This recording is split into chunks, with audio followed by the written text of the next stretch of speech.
Magalak tayong lahat, si Yesu Kristo'y nabuhay, na naig sa kamatayan. Haleluya, haleluya. Panginoon niyang naghirang sa tinubos niyang bayan, nagpupuring mga hinirang, masayang nagdiriwang. Magalak tayong lahat, si Yesu Kristo'y nabuhay, na naig sa kamatayan. Haleluya, haleluya. Sa ngalan ng Ama at ng Anak at ng Espiritu Santo, Amen. sumainyo ang Panginoon. At sumayo rin. Mga kapatid, aminin natin ang ating mga kasalanan upang tayo'y maging marapat gumanap sa banal na pagdiriwang. Tayo pong lahat, inaamin ko sa Makapangyarihan ng Diyos at sa inyo mga kapatid, na lubha akong nagkasala sa isip, sa salita, sa gawa, at sa aking pagkukulang. Kaya isinasamo ko sa mahal na Birheng Maria, sa lahat ng mga anghel at mga banal, at sa inyo mga kapatid na ako'y ipanalangin sa Panginoong ating Diyos. Kaawaan tayo ng makapangyarihang Diyos, patawarin tayo sa ating mga kasalanan, at patnubayan tayo sa buhay na walang hanggan. Amen. Panginoon, kaawaan mo kami. Panginoon, kaawaan mo kami. Kristo, kaawaan mo kami. Kristo, kaawaan mo kami. Panginoon, kaawaan mo kami. Panginoon, kaawaan mo kami. Manalangin tayo. Ama naming makapangyarihan, ang aming kalooban ay lagi mong hubugin sa pagganap ng mga mabubuting gawain upang sa aming pagpupunyaging kamti ng iyong bigay, mapagsikapan naming sapitin ang pagkabuhay kailanman. Sa pamamagitan ni Hesukristo, kasama ng Espiritu Santo, magpa sa walang hanggan. Amen. Magsipo muna lahat. Pagbasa mula sa mga gawa ng mga apostol. Matapos tumigil sa Antioquia ng kaunting panahon, si Pablo'y muling naglakbay. Ginaygay niya ang mga bayan sa lupain ng Galacia at Phrygia, at pinatatag sa pananampalataya ang mga alagad. Dumating sa Efeso ang isang Hudyong nagngangalang Apolos na ipinanganak sa Alejandria. Mahusay siyang magtalumpati at maraming alam sa banal na kasulatan.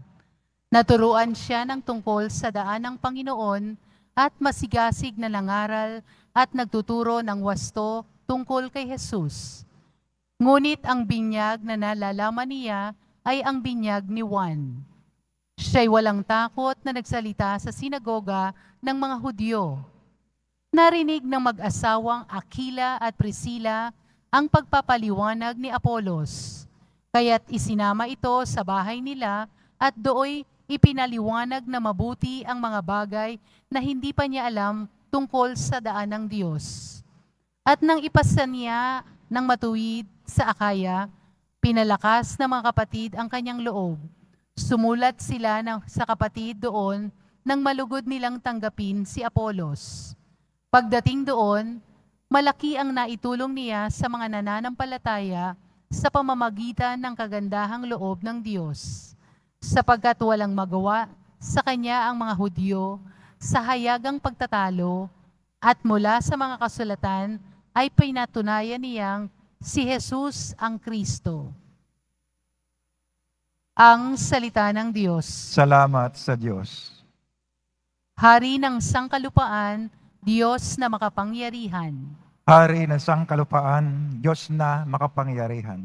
Magdiwang ang lahat ng mga nilikha, pumalakpak kayong may awit at tuwa. Bilang pagpupuri sa Diyos na dakila, ang Diyos na poon, kataas-taasan, ay dakilang haring dapat katakutan, siya'y nagahari sa sangkatauhan. Hari ng sangkalupaan, Diyos na makapangyarihan. Ang Diyos, siya ang hari ng lahat ng bansa. Aawit at purihin ng mga nilikha. Maghahari siya sa lahat ng bansa, magmula sa tronong banal at dakila. Hari ng sangkalupaan, Diyos na makapangyarihan. Sa mga hinirang ng Diyos ni Abraham, sasama ang madlang mga pamunuan ng lahat ng bansa sa sandaigdigan. Ang mga sandata ng lahat ng kawal, lahat ay sa Diyos na hari ng tahanan. Hari ng sangkalupaan, Diyos na makapangyarihan. Tumayo na po ang lahat.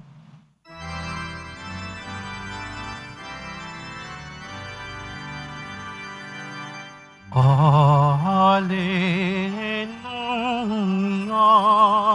Hallelujah, Hallelujah, Hallelujah.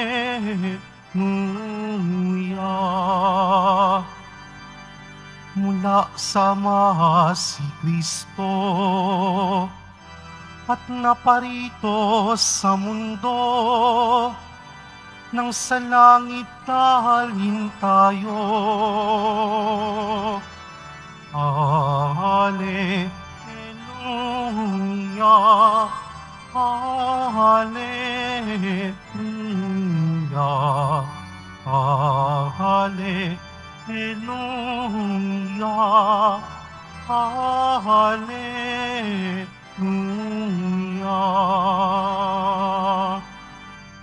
Sumainyo ang Panginoon, At sumayo rin. ang mabuting balita ng Panginoon ayon kay San Juan. Papuri sa iyo, Panginoon. Noong panahong iyon, sinabi ni Jesus sa kaniyang mga alagad, "Tandaan ninyo, anumang hingin ninyo sa Ama sa aking pangalan, ay ibibigay niya sa inyo. Hanggang ngayon, wala pa kayong hinihingi sa Kaniya sa pangalan ko. Humingi kayo at kayo'y tatanggap upang malubos ang inyong kagalakan. Ang mga ito'y sinabi ko sa inyo ng patalinhaga. Subalit darating ang panahon na hindi na ako magsasalita sa inyo ng gayon. Tuwiran ko nang sasabihin sa inyo ang tungkol sa Ama. Sa araw na yaoy hingi kayo ng Kaniya sa aking pangalan, at hindi ko sinasabi sa inyo na dadalangin ako sa Ama para sa inyo, sapagkat iniibig nga kayo ng Aba. Iniibig niya kayo sapagkat ako'y iniibig ninyo, at naniniwala kayong nagmula ako sa Diyos. Ako'y mula sa Ama at naparito sa sanlibutan. Ngayoy aalis ako sa sanlibutan at babalik sa Ama." Mga kapatid, ang mabuting balita ng Panginoon. Pinupuri ka namin, Panginoong Hesukristo. Magsiupo muna ang lahat. Magandang umaga po sa lahat. Hanggang ngayon, wala pa kayong hinihingi sa Kaniya sa pangalan ko. Humingi kayo at kayo'y tatanggap upang malubos ang inyong kagalakan. Salitang nagbibigay sa atin ng pag-asa na sa oras na tayo'y lalapit sa Diyos, lalapit tayo sa Ama sa pamamagitan ng makapangyarihang pangalan ng ating Poong Jesus Nazareno. Sinasalita ito ni Jesus ng patalinhaga, pero gusto niyang liwanagin sa kaniyang mga alagad na ang kaniyang salita ay hindi palaging idinadaan sa pamamagitan nito, kung hindi diretsahang nagsasalita upang turuan ang bawat isa kung papaanong humingi ng tama sa Diyos. Hihingi tayo sa Diyos, magdadasal tayo sa Diyos, una sa Ama, sa pamamagitan ni Jesus at sa paggabay ng Espiritu Santo.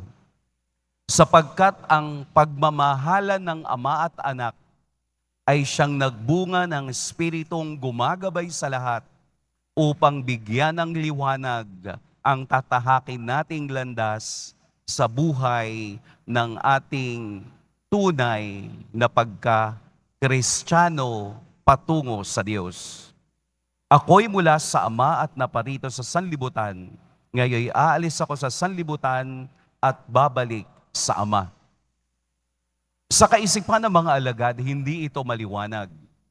Sa kanilang karanasan kay Jesus, hindi nila maunawaan kung ano ang kaniyang sinasabi. Pero pagkatapos na ang lahat ng ito ay mangyari, pagkatapos na si Jesus ay muling nabuhay at napakita sa kanila at sinasabi niya na ako'y muling babalik at ipadadala ang Espiritu Santo, ganun na lamang ang kanilang kagalakan sa pag-asang kanilang hinihintay. May mga bagay din tayong hindi nauunawaan. May mga katuruan o salita ni Jesus na hindi halos natin maunawaan.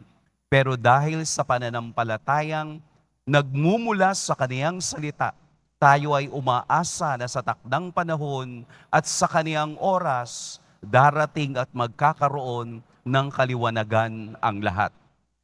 Ito ang buhay Kristiyano. Ito ang buhay paglalakbay dito sa mundo.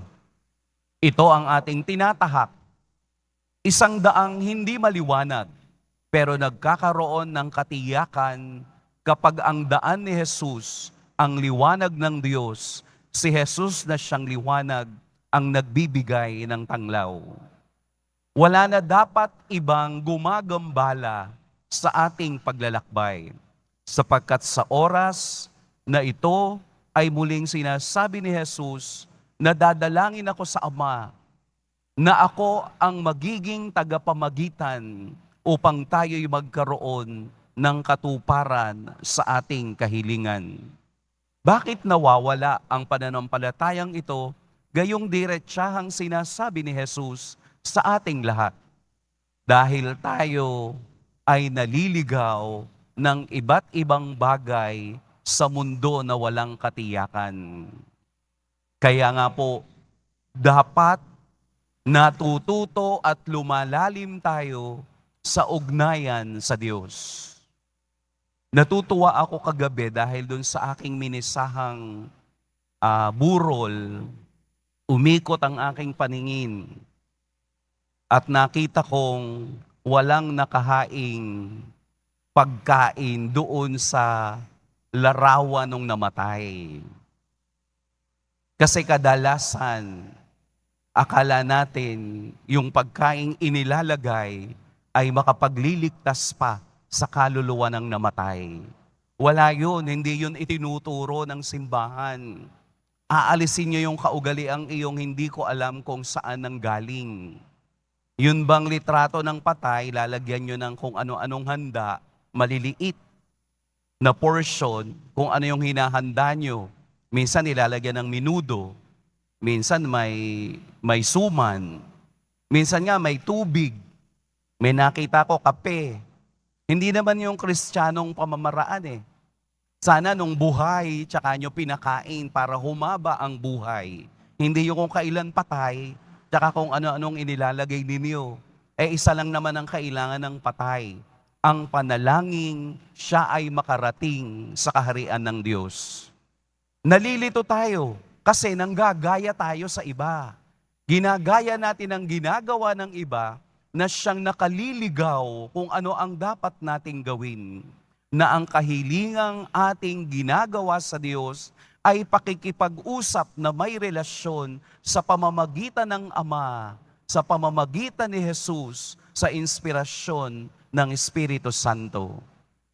Kaya nga baka minsan, kayo rin o tayo rin, pumunta ng Quiapo, nagsimba, paglabas, anong ginawa?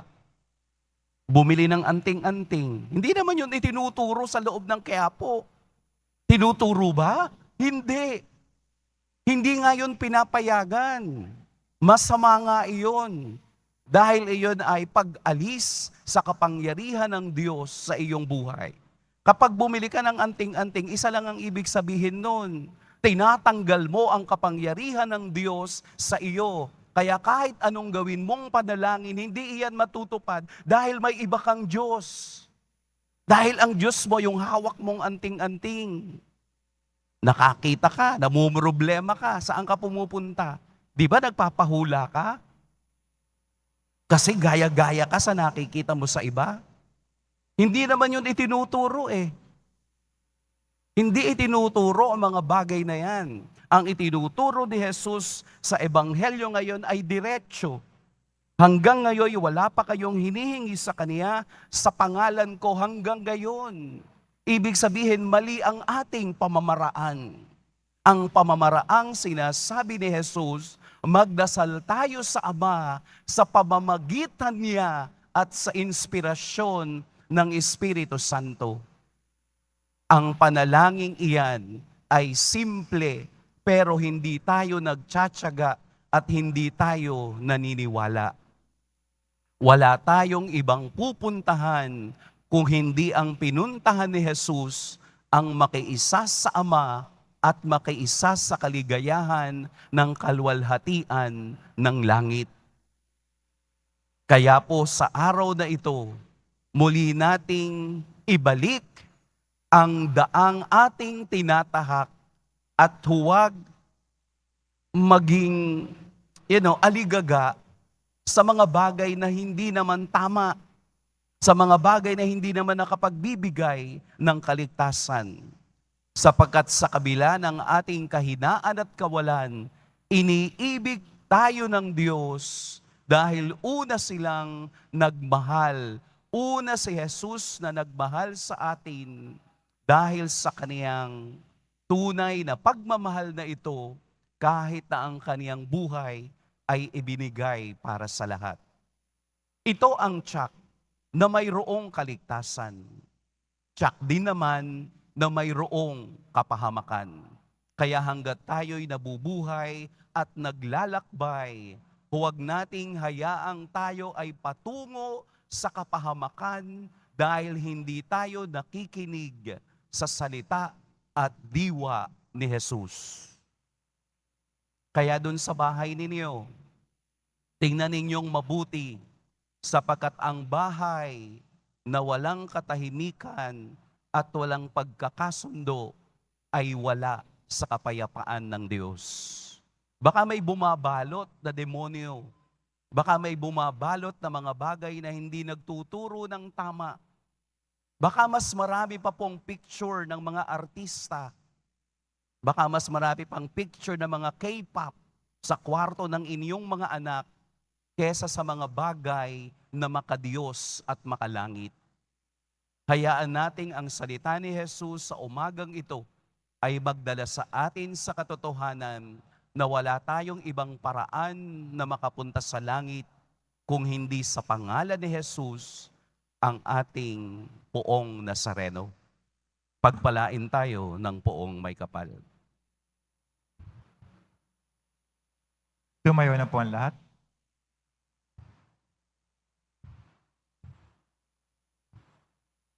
Minamahal kong mga kapatid, inaanyayahan tayo ni Jesus na ilapit ang ating mga kahilingan sa Ama sa pamamagitan niya at tinitiyak niya ang ating nadaramang kagalakan bilang tugon sa ating mga panalangin. Panginoon, gawin mong lubos ang aming kagalakan. Panginoon, gawin mong lubos ang aming kagalakan. Ang mga pinuno ng simbahan sa pamamagitan ng kanilang pangangaral at patnubay, naway umakay sa atin sa kaluwalhatian ng ating tahanan sa langit. Manalangin tayo. Panginoon, gawin mong lubos ang aming kagalakan. Ang mga nanunungkulan sa pamahalaan, naway pagkalooban ng biyayang makapaglingkod ng may katapatan at dangal. Manalangin tayo. Panginoon, gawin mong lubos ang aming kagalakan. Ang mga taong naghihirap at may mabibigat na pasanin sa buhay, naway makatanggap ng lakas mula sa banal na Espiritu. Manalangin tayo. Panginoon, gawin mong lubos ang aming kagalakan. Ang mga may sakit, naway makatanggap ng ginhawa at pagpapalakas ng loob mula sa kanilang mga mahal sa buhay. Manalangin tayo. Panginoon, gawin mong lubos ang aming kagalakan. Ang ating mga mahal sa buhay na namayapa na at maihatid nawa sa kagalakan at kalwalhatian ng langit. Manalangin tayo. Panginoon, gawin mong lubos ang aming kagalakan. Hilingin natin sa Panginoon na ipagkaloob ang biyaya ng ulan na siyang matinding pangangailangan ng ating bansa upang ang pinsala sa mga pananim at kabuhayan at ang napipintong krisis sa tubig at kuryente ay maiwasan. Manalangin tayo. Panginoon, gawin mong lubos ang aming kagalakan. Ama, sa tuwin ay dinidinig mo kami at pinagkakaloob ang lahat ng aming hinihiling sa pamamagitan ng mga kagalingan ng iyong anak. Manatili nawa sa amin ang iyong Espiritu upang ituro sa amin kung ano ang nararapat naming hilingin sa Diyos at ibuhos ang iyong mga biyaya sa amin. Hinihiling namin ito sa pamamagitan ni Kristo na aming Panginoon. Amen. Magsipo muna lahat.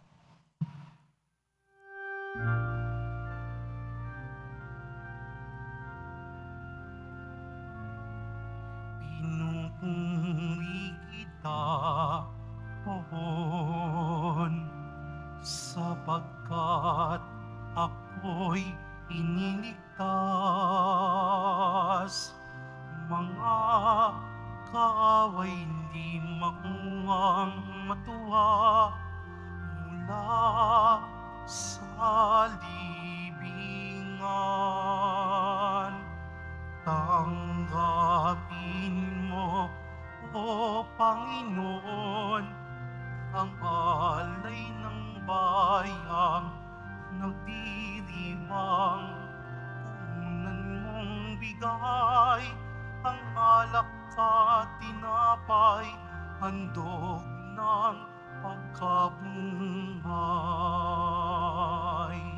Tumayo na po ang lahat. Ngayon kayo mga kapatid upang ang paghahain natin ay kalugdan ng Diyos sa mga makapangyarihan. Tanggapin nawa ng Panginoon itong paghahain sa iyong mga kamay, sa kaparing at karangalan, sa ating kapakinabangan at sa buong sambayan niyang banal. Ama naming lumikha, para mo ng awa, gawin mong banal ang mga alay naming iyosan ng kalugdan.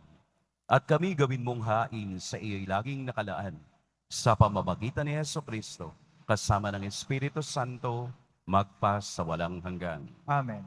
Sumainiyo ang Panginoon. At sumayo rin. Itaas sa Diyos ang inyong puso at diwa. Tinaas na namin sa Panginoon. Pasalamatan natin ang Panginoong ating Diyos. Marapat na siya ay pasalamatan. Ama naming makapangyarihan, tunay ngang marapat na ikaw ay aming pasalamatan. Ngayong ipinagdiriwang ang pagkahain ng Mesiyas, ang maamong tupa na tumubos sa aming lahat. Ang katawan ng anak mong sa krus na bayubay ay handog ng pag-ibig na walang kapantay. Ito ang paghahaing ganap mong kinalugdan. Ito ang nilunggati ng dating pag-aalay.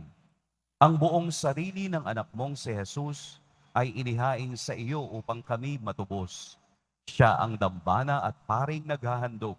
Siya pa rin ang tupang handog na ibinukod. Kaya kaysa na mga anghel na nagsisiawit ng papuri sa iyo, nang walang humpay sa kalangitan, kami nagbubunyi sa iyong kadakilaan. Santo, Santo, Santo, Panginoon Diyos na mga hukbo, napupuno ang langit at lupa ng kadakilaan mo, Hosana sa kitaasan. Pinagpala na paririto sa ngalan ng Panginoon, Hosana sa kitaasan. Magsilod po ang lahat. Ama naming banal, ikaw ang bukal ng tanang kabanalan. Kaya't sa pamamagitan ng Espiritu, gawin mong banal ang kaloob na ito, upang para sa amay maging katawan at dugo ng aming Panginoong Hesukristo. Bago niya pinagtiis ang kusang loob na maging handog, hinawakan niya ang tinapay, pinasalamatan kaniya, pinaghati-hati niya iyon, iniabot sa kaniyang mga alagad at sinabi, tanggapin ninyong lahat ito at kanin, ito ang aking katawan na ihahandog para sa inyo.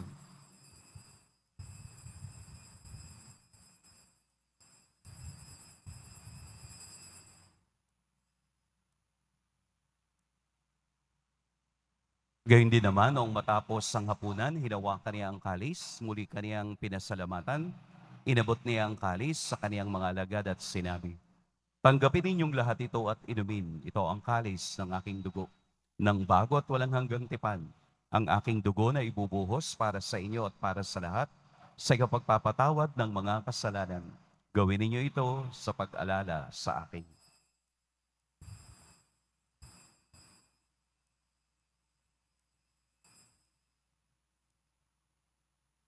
Tumayo na po ang lahat.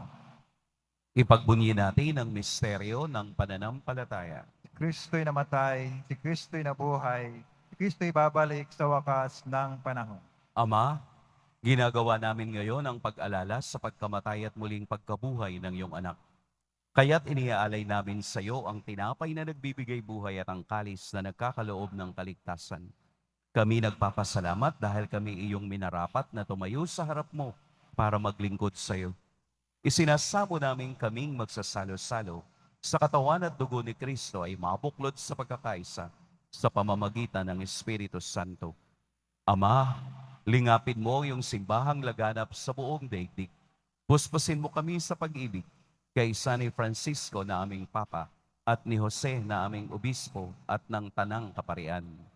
Alalahanin mo rin ang mga kapatid naming nahimlay nang may pag-asang sila'y muling mabubuhay, gayon din ang lahat ng mga pumanaw.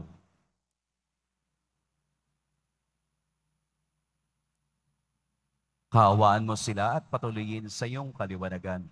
Kaawaan mo at pagindapating kaming lahat na makasalo sa iyong buhay na walang wakas.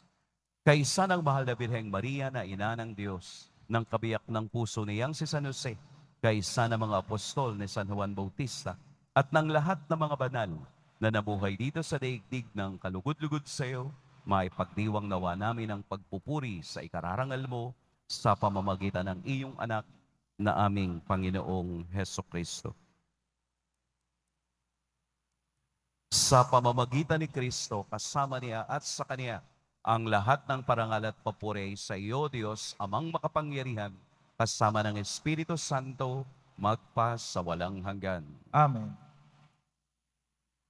Sa tagubini ng nakagagaling na utos at sa turo ni Jesus na Panginoon natin at Diyos, ipahayag natin ng lakas loob. Ama namin, Mas sa langit ka, sambahin ang ngalan mo. Mapasa amin ang kaharian mo. Sundin ang loob mo dito sa lupa para nang sa langit. Bigyan mo kami ngayon ng aming kakanin sa araw-araw at patawarin mo kami sa aming mga sala para nang pagkapatawad namin sa nakakasala sa amin. At huwag mo kami pahintulot sa tukso at yadya mo kami sa lahat ng masama. hinihiling namin kami iadya sa lahat ng masama. Pagkalooban ng kapayapaan araw-araw, iligtas sa kasalanan at ilayo sa lahat ng kapahamakan. Samantalang aming pinananabikan ang dakilang araw ng pagpapahayag ng tagapagligtas naming si Hesukristo. Sapagkat iyo ang kaharian at ang kapangyarihan, ang kapurihan magpakailanman. Amen. Panginoong Hesukristo, sinabi mo sa iyo mga apostol, kapayapaan ang iniiwan ko sa inyo, ang aking kapayapaan ang ibinibigay ko sa inyo. Tunghayan mo ang aming pananampalataya at huwag ang aming pagkakasala. Pagkalooban mo kami ng kapayapaan at pagkakaisa ayon sa iyong kalooban, kasama ng Espiritu Santo, magpa sa walang hanggan. Amen. Ang kapayapaan ng Panginoon naway laging sumainiyong lahat. At sumayo rin. Magbigayan kayo ng kapayapaan sa isa't isa. Kordero ng Diyos na nag-alis ng mga kasalanan ng sanlibutan, maawa ka sa amin. Kordero ng Diyos na nag-alis ng mga kasalanan ng sanlibutan, maawa ka sa amin. Kordero ng Diyos na nag-alis ng mga kasalanan ng sanlibutan, ipagkaloob mo sa amin ang kapayapaan. Magsilod po ang lahat. Narito si Jesus, ang ating tagapamagitan sa Ama sa pamamagitan ng Espiritu Santo. Ito ang kordero ng Diyos. Ito ang nag-aalis sa mga kasalanan ng sanlibutan. Mapapalad ang inaanyayahan sa kaniyang piging. Panginoon, hindi ako karapat-dapat na magpatuloy sa iyo, ngunit sa isang salita mo lamang ay gagaling na ako.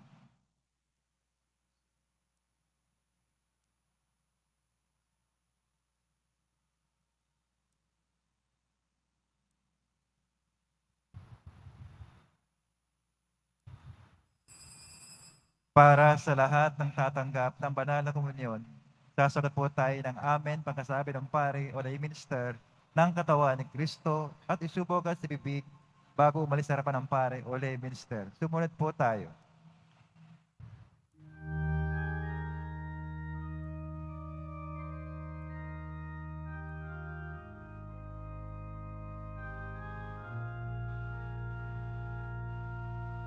Simang sa aking nananahan.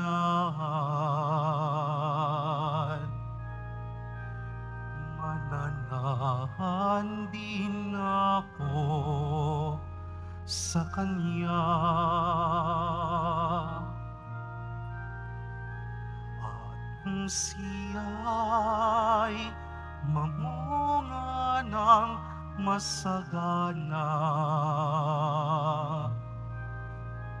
siya sa ama'y nagbigay ng karangalan.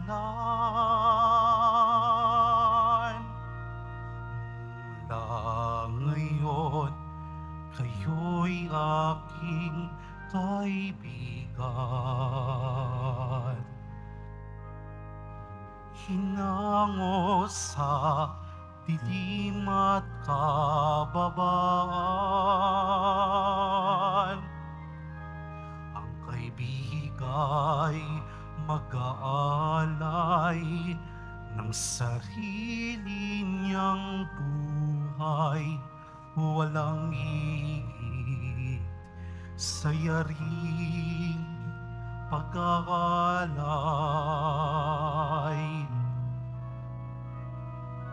Pininikat, inirang upang mahalin, nang mamunga't bunga mo'y panatili. Umayo ka't mamunga ng masagana, kagalakang walang hanggang ipamamana. Mula ngayon, kayo'y aking kaibigan. Hinango sa dilim at kababaan, ang kaibigay mag-aalay ng sarili niyang buhay, walang higit sa yaring pag-aalay. Walang higit sa yaring pag-aalay. Pabibili pa rin po ang ating opisyal na imahen ni Jesus Nazareno. Ang mga ito po ay pabibili lamang sa ating Parish Finance Office. Ang malilikom po na pondo ay gagamitin sa pagsasaayos ng ating Adoration Chapel at Baptistry. Pagkatapos ng misa, wiwisikan po ang lahat ng banal na tubig. Pinakikiusapan ng lahat na manatili lamang muna sa inyong mga lugar. Tanging sa Quezon Boulevard o sa Plaza San Juan lamang ang labasan ng lahat. Sumunod po tayo. Maraming salamat po sa inyong pagdalaw at pagsisimba sa Basilica Menor at Pambansang Dambana ni Jesus Nazareno. Tumayo na po ang lahat. Manalangin tayo. Ama naming mapagmahal, sa pinagsaluhan naming banal na pakikinabang, ang amin nawang pag-ibig ay lalong madagdagan na ginawa namin sa pag-alala sa anak mong mahal na nag-utos ipagdiwang ang huling hapunan sa pamamagitan niya kasama ng Espiritu Santo magpa sa walang hanggan. Amen. Sumainiyo ang Panginoon. At sumayo rin. Yumuko kayo para sa pagbabasbas. Mahal na poong Jesus Nazareno, inihayag mo sa pamamagitan ng krus ang walang maliw na pag-ibig ng Diyos sa sangkatauhan. Pakinggan mo po ang kahilingan ng iyong angkan na nagsusumamo sa iyo. Makamtan nawa nila ang iyong katugunan at tanggapin ang kasagutan na may utang na loob na tinatanaw. Basbasan din po ninyo ang mga daladala nilang mga imahen at dasalan. Sa pamamagitan ng bendisyon na ito, naway maalala nila ang mga pangako nila noon sa biniyag na ikaw ang kanilang iibigin at paglilingkuran bilang Panginoon magpa sa walang hanggan. Amen. At pagpalain kayo ng makapangyarihan at mapagmahal na Diyos, ang Ama at Anak at Espiritu Santo. Amen. Tapos na ang ating pagdiriwang, pumayo kayong taglayang kapayapaan ng Poong Jesus Nazareno. Salamat sa Diyos.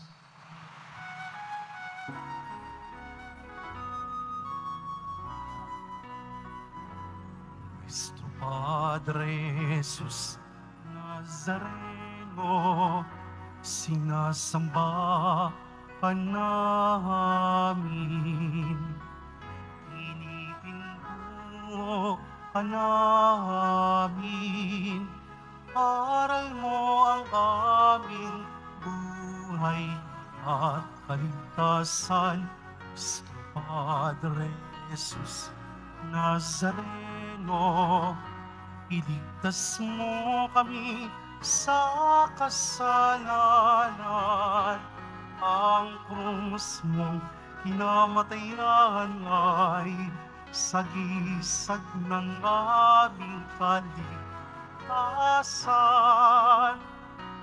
Nuestro Padre Jesus Nazareno, dinarangal ka namin.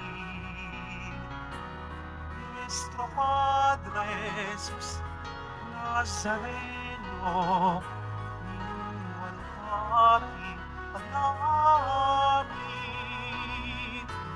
Nuestro Padre Jesus Nazareno, dinarangal ka namin. Nuestro Padre Jesus Nazareno, niwalhati ka namin.